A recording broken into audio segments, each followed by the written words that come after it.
Hello, and welcome to Queer Abbey, the weekly chat show that is performed, recorded, and produced by yours truly. Bum, bum, bum.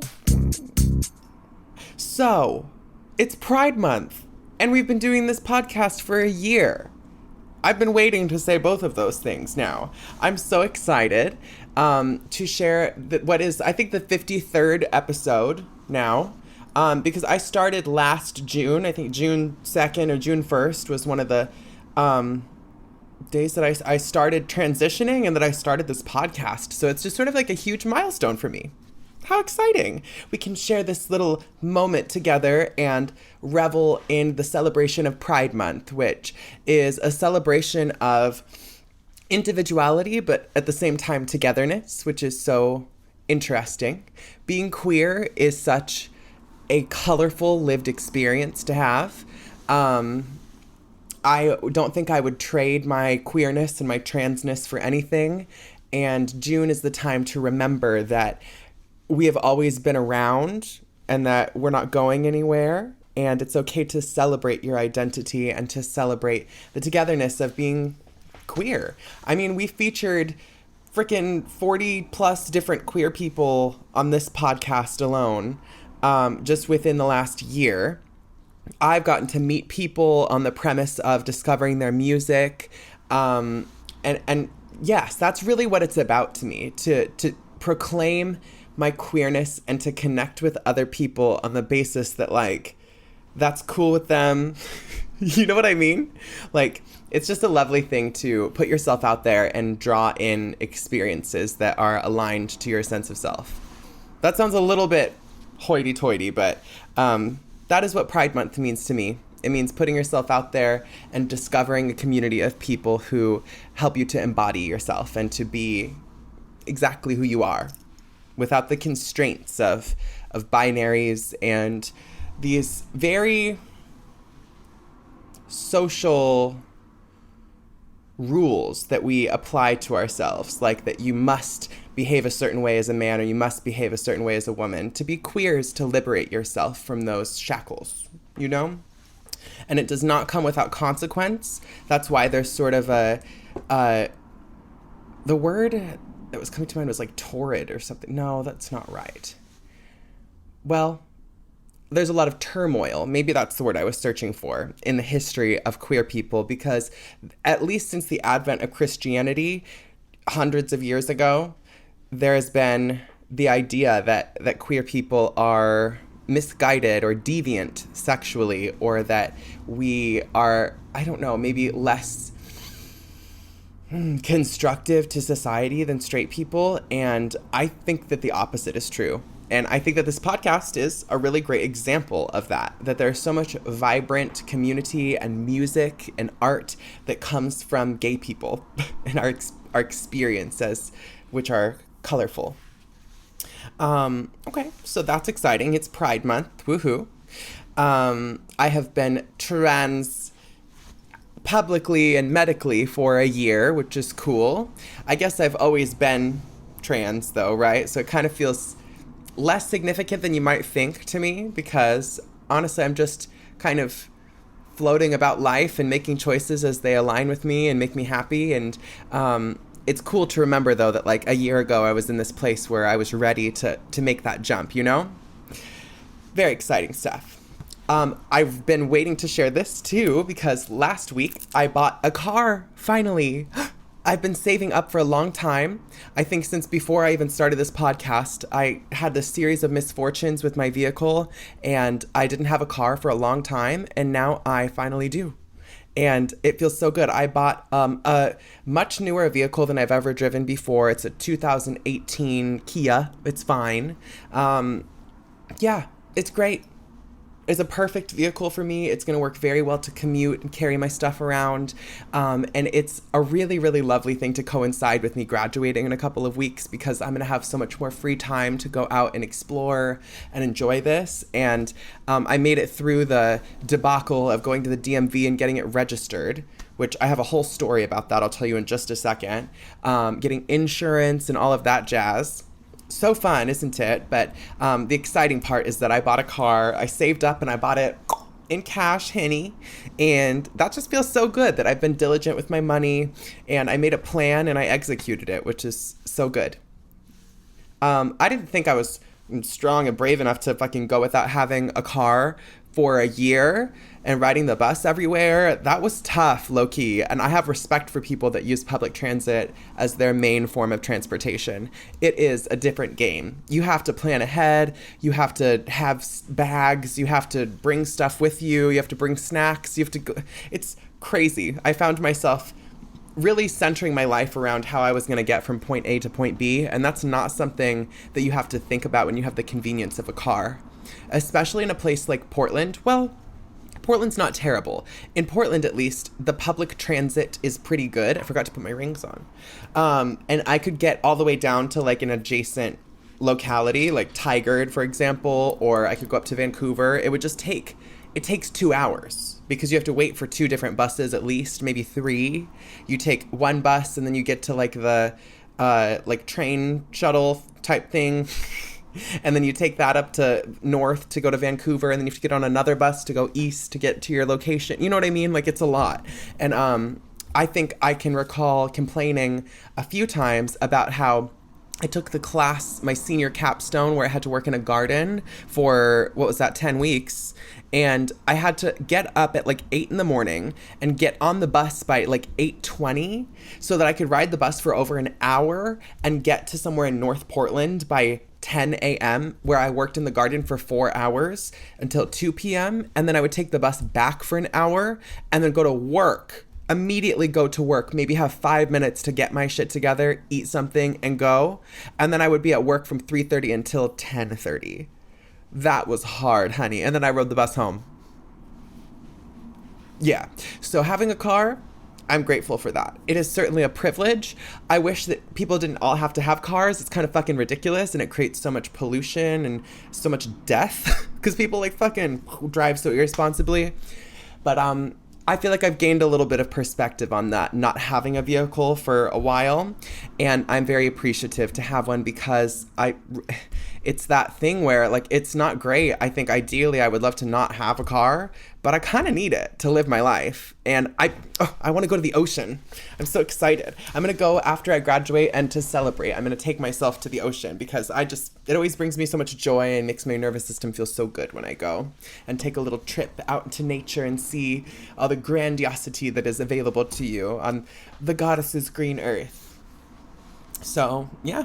One more exciting thing to share before my DMV story is that I am making great progress on the film score.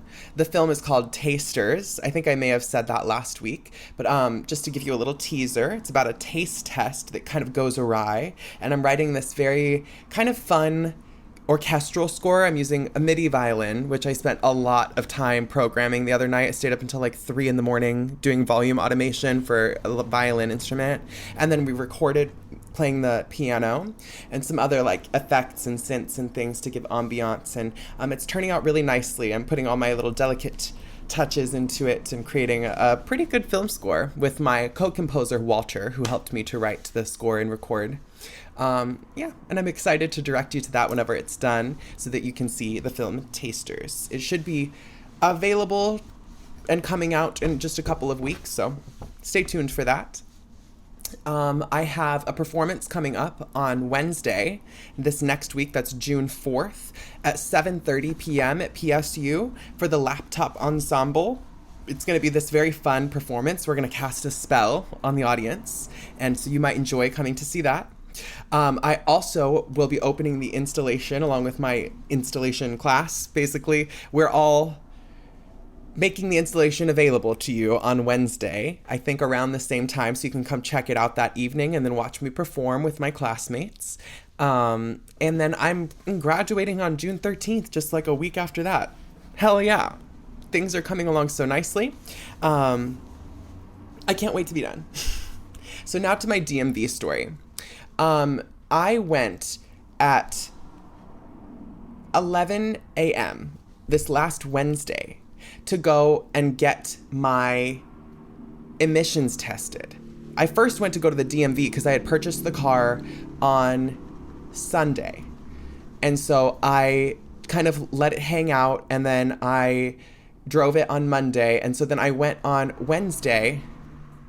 I had class, and I skipped, basically. I left at 11 a.m. to go to the DMV, and I needed to get my emissions tested before registering it, and I forgot. So that I thought I would just go real quick and be out in like within an hour or two. And boy, was I wrong. Getting my emissions tested took 2 hours. I was in line behind fucking 40 people. And then I finally got that done, and I got to the DMV by 1:10 p.m. is when my ticket came out. And I waited there until 5 p.m., and they didn't help me. I was like, not the next person, but the second to next person. And I literally was like, wait, please?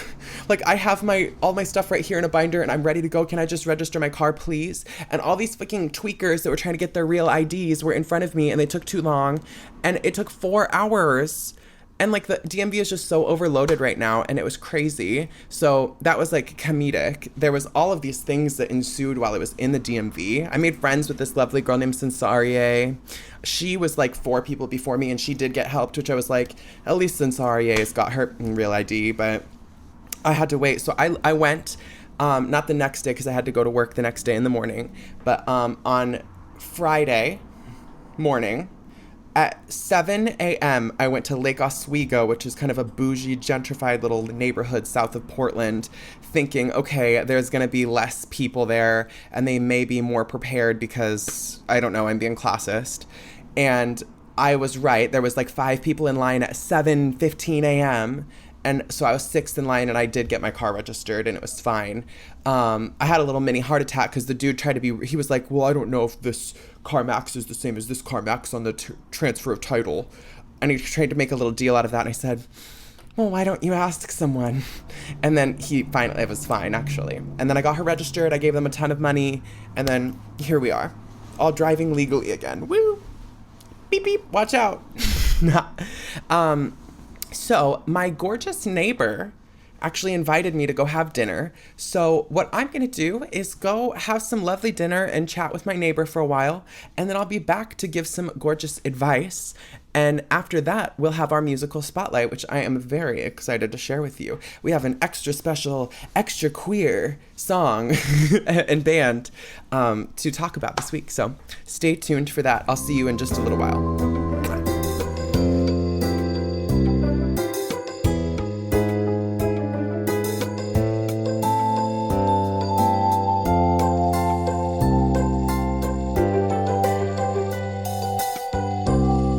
Welcome back to the second segment of Queer Abbey.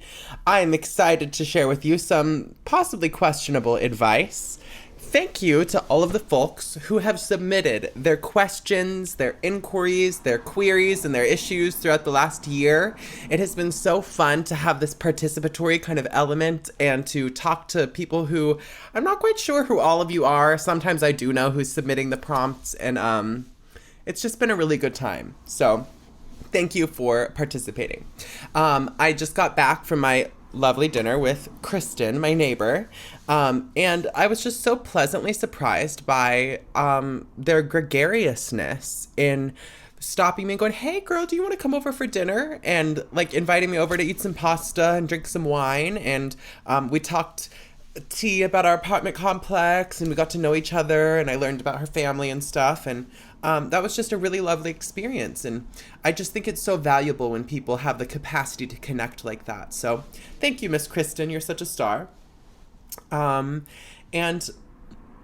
I just forget that you can just be friendly with people, you know? You can be friends with whoever you meet. It's possible. Maybe you don't always want to be. Maybe it's not always a good idea, but it's always an option to be warm. So that's lovely. If you would like to participate in the advice segment of Queer Abbey, you are always welcome to hit us up using the anonymous advice inbox, which is linked in the description of every episode. You can just go ahead and click down there where it says anonymous advice inbox. You can open up that Google form and type something in there, hit send, and it will reach my inbox anonymously, which is very, very fun and fruitful. So, yeah, you can also send us an email if you have something longer form or you wanted to include digital media or something like that, we have our email, which is set up at queerabbey@gmail.com. That's QUEERABBEY@gmail.com. Or you can text us or leave a voicemail at our phone number, which is 503-567-2053. Whoopsh, bam. So don't be afraid to contact us. We love it when people reach out to the show. For our first prompt this week, our caller asked Queer Abbey, I'm thinking of taking a gap year. I'm currently finishing up my first year at PCC, but things have not really gone the way I hoped. I did okay during the first half of the semester, but things started to fall apart when I got a temporary job that led me to fall back on assignments. Now I'm currently unemployed, though I have some money saved up. The spring semester has been even tougher, and I've been struggling a lot. I have anxiety and depression, and I don't know how I'm going to keep up with everything. Do you have any advice on what I should do? Well, I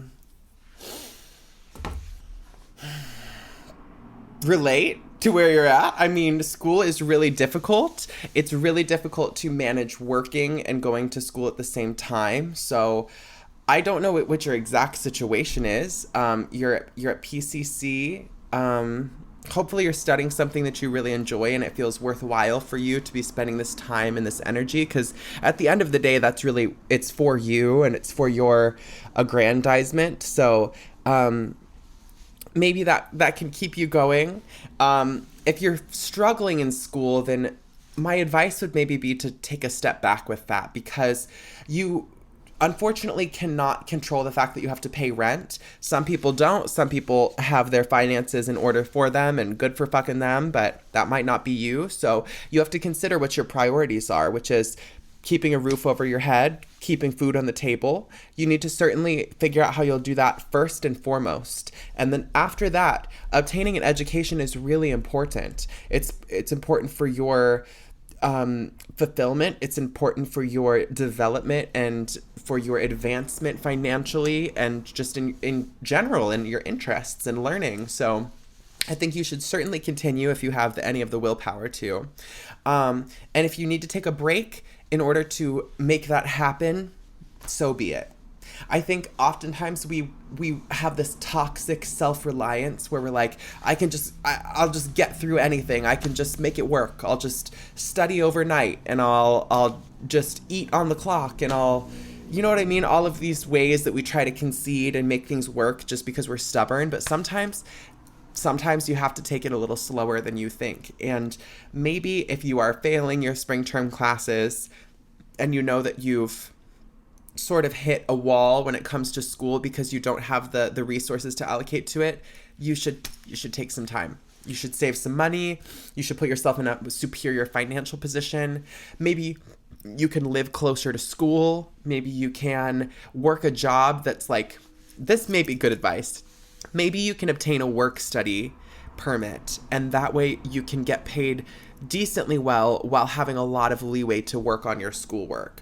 Because honestly, that's what's allowed me to succeed while working in school, is that I work a fairly relaxed job and I'm able to accomplish a lot because I'm very diligent and I'm able to write papers between helping customers. I'm constantly, I read an entire biography in the last week between customers about Wendy Carlos so that I can write a report on it this evening. It is possible. And if you can facilitate those kinds of things, it really can project you forward in a way that wouldn't be possible if you had a job like if you worked at Applebee's and you were constantly attending to tables or something. It's really difficult to make that work. So figure out where you can economize and be really efficient. That's my best advice for you. And good luck, because I totally understand where you're at. It's fucking hard to get through school, and I'm really proud of you for putting your education as a priority and for going and making it all happen, because it's not easy. You can do it too. You got this. Come on, Pride Month. Yeah, be proud of yourself. Woo! That glass of wine with Kristen has me feeling really liberated. I'm like, woo, free yourself, free your mind, girl. You from the shackles of college. Ooh. Now let's move on to our second prompt this evening, which reads, Queer Abbey. This one is very specific. I got my Puffco peak earlier this week, and everyone's been telling me how it's the best, so on and so on. Honestly, I've tried it on all the heat settings, and it's not giving me any of the satisfaction that I'm looking for. Have you had any experience with this? Well, dear listener, that's I don't know how you knew this. Maybe you're one of my friends. No, because I would know if you got a Puffco peak, because I would have used it if you are my good friend. For those listeners who don't know, a Puffco is like a dab rig that heats itself up, basically. Puffco makes these products that it's like a little heating element chamber, like a little cup that heats itself up. And then you drop the dabs, the like waxy concentrate of the marijuana into it so that it turns into smoke and like sublimates or whatever, like evaporates.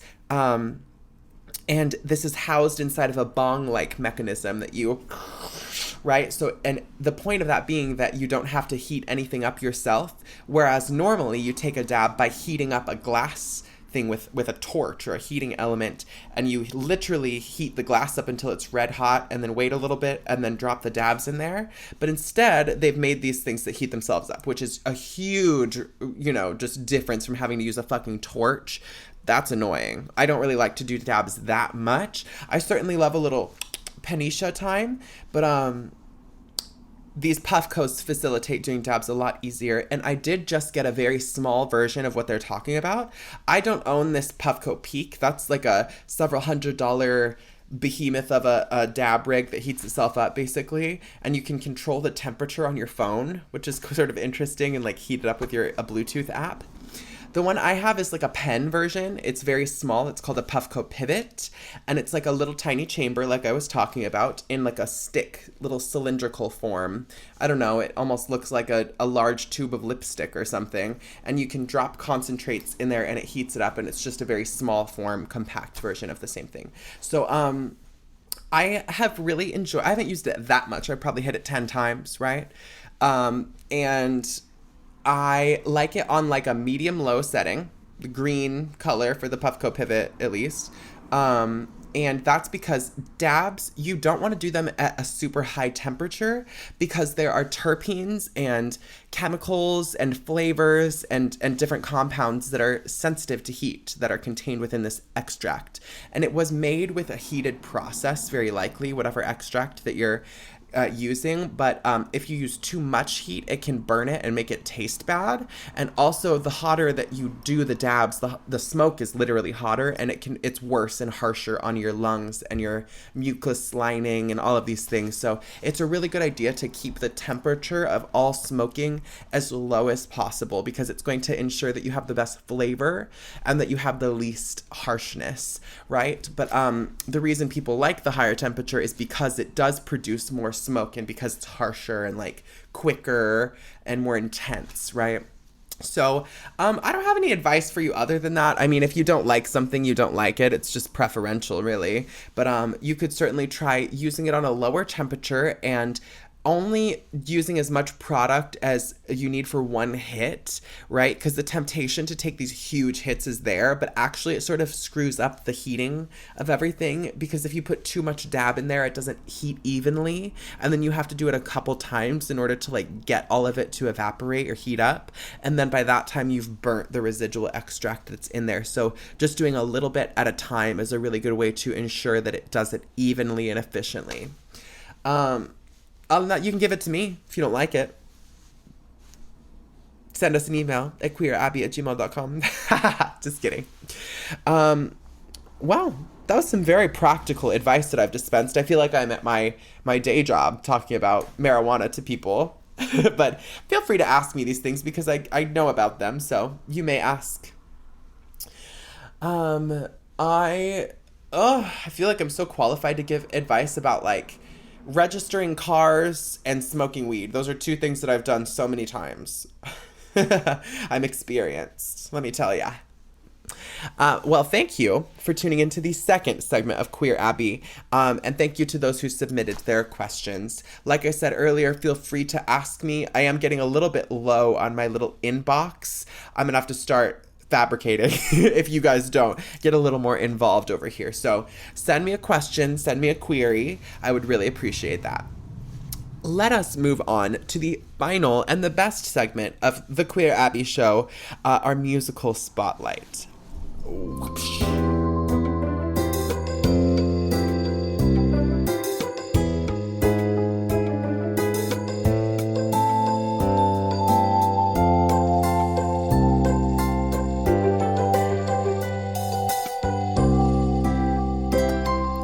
All right. Welcome to the musical spotlight. This week we are featuring a really, really cool and really professional group that I encountered their lead, one of the singers and songwriters and players of the band, Katie, and this is The Cabin Project. The Cabin Project celebrated 15 years of being a band pretty recently, and they have released a wide range of discography. I met Katie at this producer meetup for women and non-binary people that I went to a few weeks ago. I talked about it and raved on this podcast about how I had a really fantastic time and how it was cool to meet all of these industry professionals and Katie, these people that make really fantastic music and work on these projects.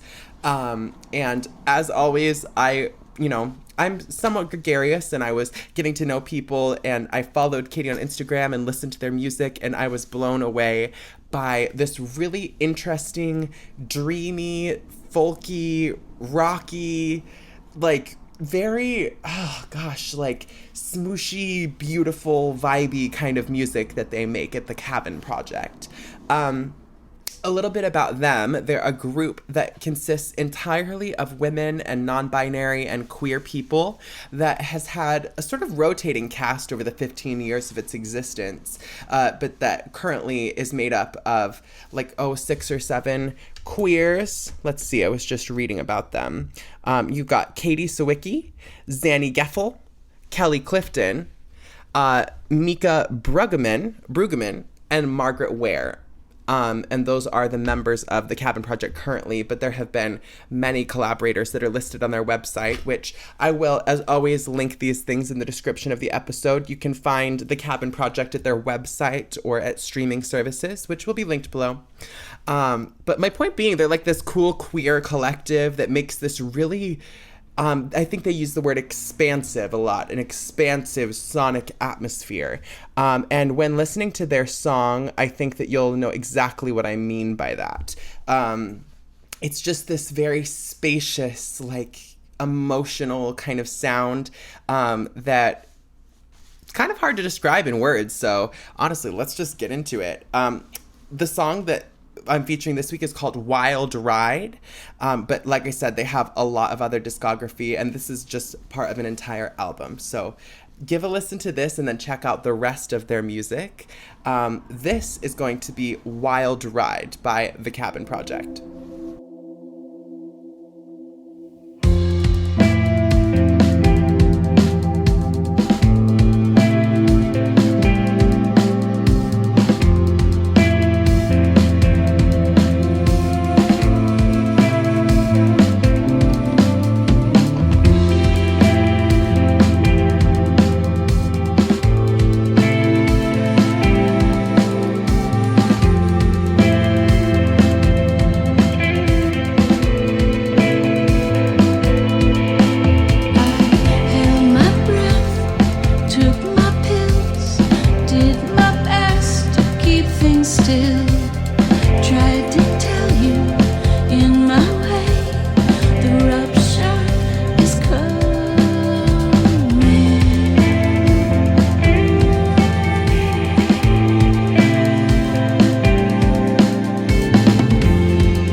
gonna be a slow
All right.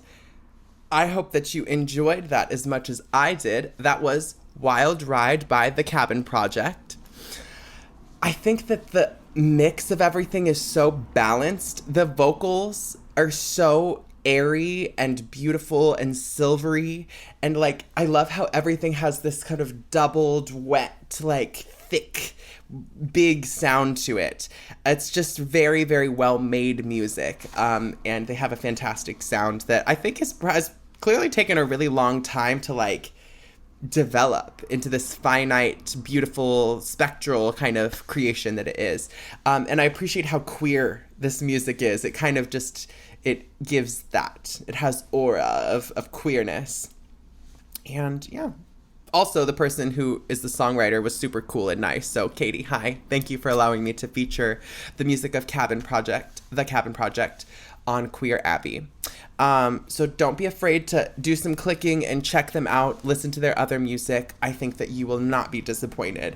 I will be adding them to the master playlist of Queer Abbey, which you can find on Spotify. I know, kind of problematic.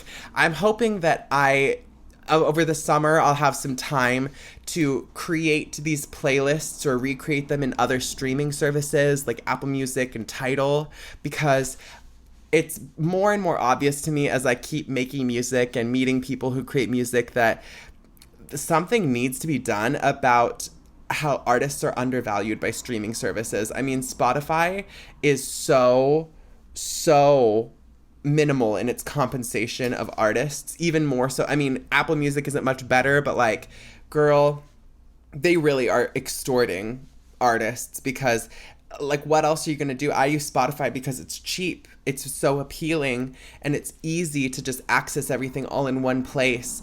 But like, really what that's doing is homogenizing the music industry and creating this sort of platform that sucks the life out of the sales of music. Like, people can't make a living, so they make the most profitable music for the least amount of time and the least amount of money, and it takes away the life from from a lot of stuff. So sorry, that was a little bit of a tangent, but maybe you should listen to the Cabin Project through means of their website or through streaming services. Like I didn't see if they were on Bandcamp, but yeah, explore. Use streaming services that are not Spotify and see how that works for you. I'll try to do the same thing and be committed to that. So, yeah, that's going to bring us pretty much to the end of this episode. There's so much going on right now. I'm honestly very filled with happiness and gratitude because I've got all of these things physically, spiritually that I'm graduating from and moving towards, and that just feels really fantastic to be on this meteoric path and to share it with you and to get to kind of have this record where I get to share with you people that I know, people that I don't know. It's really a fantastic privilege to have. And also I look a little shiny right now, but some pretty good lighting. I mean, hey, that's nice, isn't it? I'm grateful for lighting.